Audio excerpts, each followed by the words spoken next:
प्रयागराज करेली से पकड़ा गया था जीशान, इसी इलाके में था अतीक और अशरफ का अड्डा। उमेश पाल हत्याकांड में फरार गुड्डू मुस्लिम को लेकर नया खुलासा, अकेला भाग रहा है, कोई नहीं है साथ। सूत्रों के मुताबिक गुड्डू मुस्लिम के पास नहीं बचे हैं पैसे, उड़ीसा में कपड़ों से भरा बैग फेंक कर भागा। ओडिशा और छत्तीसगढ़ के रुकने के सबूत, 12 दिन तक रहा ओडिशा में, इसके बाद नहीं मिली लोकेशन। ओडिशा के बारगढ़ में मिली आखिरी लोकेशन। हिरासत में लिए गए शख्स के मुताबिक गुड्डू मुस्लिम ने पुलिस से बचने के लिए बढ़ाई है दाढ़ी। उमेश पाल हत्याकांड के करीब 2 महीने बीतने के बाद भी अतीक की पत्नी शाइस्ता फरार, एसआईटी के पास कोई सुराग नहीं। एसटीएफ और यूपी पुलिस को मिली अहम जानकारी, अतीक के नाम दर्ज है संपत्ति और कंपनी को अपने नाम करने की कोशिश में है शाइस्ता। फरार रहने के दौरान शाइस्ता परवीन अकाउंटेंट और सीए यानी चार्टर्ड अकाउंटेंट से जुड़ी हुई हैं। हरियाणा, दिल्ली और मुंबई में है कंपनियां। उमेश पाल हत्याकांड के बाद अतीक अहमद गैंग ने 121 बदमाशों की नई लिस्ट बनाई थी। सबकी संपत्ति का ब्यौरा निकाला जा रहा है। समाजवादी पार्टी के सांसद एसटी हसन ने किया सवाल, क्या शाइस्ता परवीन वाकई कोई अपराधी है? कहा, अगर शाइस्ता अपराधी है तो उसे कानून के हिसाब से सजा दी जाए। बरेली में बीजेपी मेयर उम्मीदवार के नामांकन में पहुंचे पूर्व केंद्रीय मंत्री संतोष गंगवार। अतीक को बताया आतंकवादी, कहा ऐसे लोगों का हश्र अलग ही होता है। पश्चिम बंगाल के कालियागंज में रेप और हत्या पीड़िता का शव घसीटने वाले पुलिसकर्मियों पर एक्शन, 4 पुलिसकर्मी किए गए सस्पेंड। ईडी की टीम पहुंची नवगछिया, कुख्यात अपराधी अखिलेश यादव के रिश्तेदारों से करीब 10 घंटे पूछताछ। कुश्ती संघ के अध्यक्ष बृजभूषण शरण सिंह के खिलाफ खिलाड़ियों की याचिका पर सुप्रीम कोर्ट में सुनवाई, कुश्ती संघ को नोटिस। सुप्रीम कोर्ट ने दिल्ली पुलिस को भेजा नोटिस, अभी तक एफआईआर दर्ज नहीं करने को लेकर मांगा जवाब। पीड़ित पहलवानों ने 21 अप्रैल को दिल्ली के कनॉट प्लेस थाने में शिकायत दर्ज कराई थी, लेकिन पुलिस ने अब तक नहीं दर्ज की है एफआईआर। याचिकाकर्ताओं के वकील ने बताया, पीड़ितों में एक नाबालिग, सुप्रीम कोर्ट ने शिकायत की सील कवर में रखने का दिया आदेश। कुश्ती संघ के अध्यक्ष बृजभूषण शरण सिंह के खिलाफ पहलवानों के धरने का आज तीसरा दिन। यौन शोषण मामले में दिल्ली के जंतर मंतर पर धरने पर बैठे हैं पहलवान।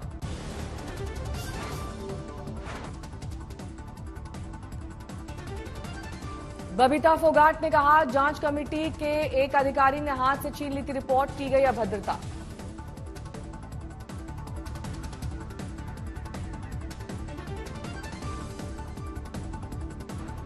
उन चीजों को दरकिनार करते हुए उन्होंने जो रिपोर्ट बनाई, फिर भी जब रिपोर्ट पढ़ रही थी तो मेरे साथ मतलब इतना भी हुआ है कि जब रिपोर्ट पढ़ रही थी तो जांच कमेटी की सदस्य थी बबीता फोगाट, रिपोर्ट को लेकर जताई थी असहमति। दिल्ली के जंतर मंतर पर धरने पर बैठे पहलवानों के समर्थन में आए किसान, सोनीपत से किसानों का एक जत्था रवाना। किसानों ने कहा, बेटियों की इज्जत के लिए लड़ेंगे, मान सम्मान की लड़ाई। बिहार सरकार ने असम में कारावास मुक्ति का जारी किया आदेश। पूर्व सांसद आनंद मोहन सहित 27 कैदियों की रिहाई पर उठ रहे हैं सवाल। गोपालगंज के डीएम कृष्णैया के हत्या मामले में आरोपी थे आनंद मोहन सिंह, आजीवन कारावास की सजा। बेटे चेतन आनंद की सगाई के दिन आया आदेश, परिवार ने जताई खुशी। पटना के एक फार्म हाउस में कल हुई थी बेटे की सगाई, मुख्यमंत्री नीतीश कुमार सहित बिहार के तमाम बड़े नेताओं को था न्यौता। आनंद मोहन ने कहा, नई बहू परिवार के लिए भाग्यशाली, कदम पड़ते ही जेल से हुई रिहाई। 5 दिसंबर 1994 की थी घटना, बिहार के डीएम जी कृष्णैया की गाड़ी से खींचकर कर दी गई थी हत्या। एक दिन पहले अपराधी छोटन शुक्ला की हुई थी हत्या। शव यात्रा के दौरान बदला लेने के उकसाने का आरोप। आनंद मोहन की रिहाई से बिहार की राजनीति में भूचाल। जेडीयू अध्यक्ष ललन सिंह के साथ देर तक घूमते दिखे आनंद मोहन। 10 अप्रैल को बिहार की जेल नियमावली में किया गया बदलाव, ड्यूटी पर तैनात जनसेवक की हत्या वाला उपबंध हटाया गया, जिसमें जेल की सजा में माफी पर विचार नहीं हो सकता था। मायावती ने आनंद मोहन की रिहाई पर जताया एतराज, दलित समुदाय में नाराजगी, बिहार सरकार फैसले पर करे विचार। पीएम मोदी के केरल दौरे का दूसरा दिन, तिरुवनंतपुरम में road show. Thiruvananthapuram central railway station पर कुन्नूर वंदे भारत एक्सप्रेस का उद्घाटन, पीएम ने दिखाई हरी झंडी। केरल को आज 3200 करोड़ रुपए की विकास योजनाओं की सौगात, यहां से सिलवासा जाने का है कार्यक्रम। नमो मेडिकल कॉलेज का करेंगे दौरा, दादर नागर हवेली को 4,850 करोड़ की परियोजनाओं का देंगे तोहफा। दमन में आज देवका समुद्र तट और नमो पथ का उद्घाटन करेंगे पीएम, एक लघु फिल्म की स्क्रीनिंग में करेंगे शिरकत। आज से कर्नाटक में बीजेपी का महाप्रचार अभियान, कर्नाटक में 224 विधानसभा सीटों पर एक साथ होगा महाप्रचार। कर्नाटक में 28 केंद्रीय मंत्री जेपी नड्डा और यूपी के सीएम समेत 150 राजनेता करेंगे प्रचार। सूत्रों के मुताबिक बम्बई ही होंगे सीएम का चेहरा। पीएम मोदी कर्नाटक में 6 दिन करेंगे चुनाव प्रचार। पीएम की होगी करीब 25 रैलियां। कर्नाटक में आज भी अमित शाह करेंगे रैली और रोड शो। बागलकोट में जनसभा, विजयपुरा में अमित शाह की जनसभा। आज शाम को यादगिरी में होगा रोड शो। उत्तर प्रदेश के मुख्यमंत्री योगी आदित्यनाथ को जान से मारने की मिली है धमकी। यूपी एटीएस समेत सभी एजेंसियों को किया गया है अलर्ट। लखनऊ के गोमतीनगर थाने में तहरीर दर्ज। 23 अप्रैल को सोशल मीडिया की व्हाट्सएप डेस्क पर आया था संदेश। गृह मंत्रालय सूत्रों के हवाले से बड़ी खबर। एनआईए के एसपी विशाल गर्ग को किया गया है सस्पेंड। विशाल गर्ग पर मणिपुर से जुड़े एक मामले में पैसे लेने का लगा है आरोप। एनआईए हेडक्वार्टर में मौजूद एसपी के ऑफिस को किया गया है सील। 2 साल पहले दिल्ली में व्यापारी से रिश्वत लेने के मामले में हुए थे सस्पेंड। तब से एनआईए जांच में विशाल गर्ग सहित 2 लोगों को मिली थी क्लीन चिट। पीएफआई के खिलाफ एनआईए की बड़ी कार्रवाई। उत्तर प्रदेश, मध्य प्रदेश, पंजाब, बिहार, गोवा में छापेमारी।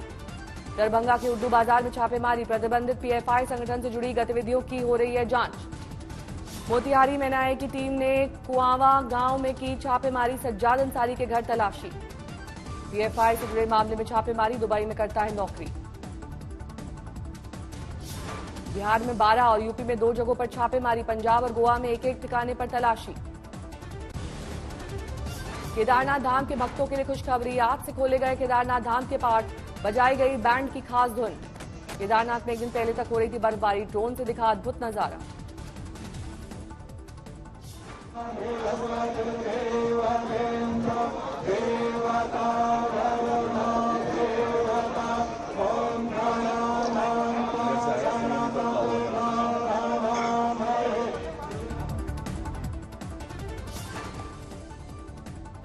केदारनाथ यात्रा के रजिस्ट्रेशन के लिए पोर्टल की खोल दी गई है सुविधा। सुबह 6:20 से श्रद्धालुओं का रजिस्ट्रेशन हो गया है शुरू।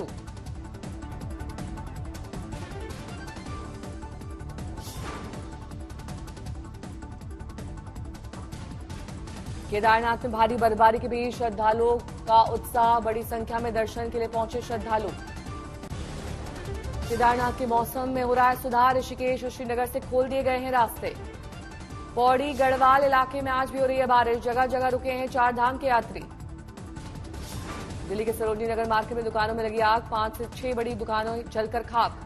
फुटपाथ पर लगी तकरीबन 15 से 20 छोटी दुकानें आग की चपेट में। फायर ब्रिगेड की गाड़ियां मौके पर। राजस्थान में भीलवाड़ा में कबाड़ के गोदाम में आग। दूर तक दिखा आग और धुएं का गुबार। यूपी के औरैया में दर्दनाक हादसा। आंधी से उड़कर आई टीन शेड की चपेट में आई 10 साल की बच्ची। इलाज के दौरान हुई मौत। भरतपुर में सेंट्रल बैंक ऑफ इंडिया की बिल्डिंग में लगी आग। दमकल विभाग की गाड़ियों ने आग पाया आग पर काबू। लखीमपुर में वन विभाग ने मुक्त कराई 700 एकड़ जमीन। माफियाओं का था कब्जा। जोधपुर में अतिक्रमण तोड़ने गई टीम पर लोगों का हमला। जेसीबी चालक जख्मी। पाकिस्तान से आए विस्थापितों को बेची जा रही थी जमीन। गिराए गए 70 पक्के मकान।